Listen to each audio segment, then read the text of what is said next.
Hi, I'm Kashif, and welcome to the Test Prep Pundits SAT Bootcamp. Let's take a look at the problem in front of us.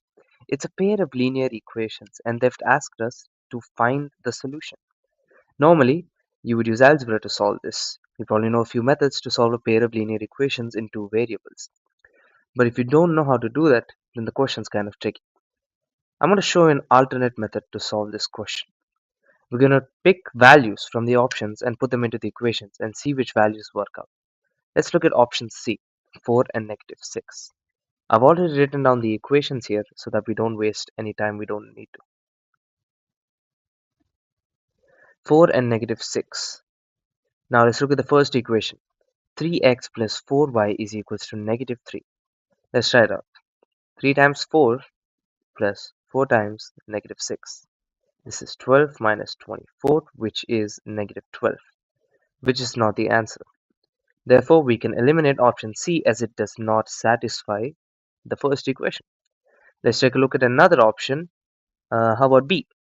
3 and negative 8. 3 and negative 8. Let's try it out for the first equation.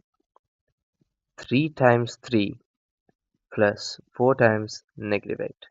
This is 9 minus 32, which is negative 23. Now, let's try it out for the second equation. 2y minus x. Take note of the fact that the y and x are in a different order this time. Don't mess that up. 2 times negative 8 minus 3. Minus 16 minus 3. Negative 19, which is the answer. Therefore, you can mark B since it satisfies both equations. The method I just showed you is called back solving. And now that I've shown you how to use it, can you solve this question right here? I'm going to show you how to do it in the next video. So keep your eyes peeled for that.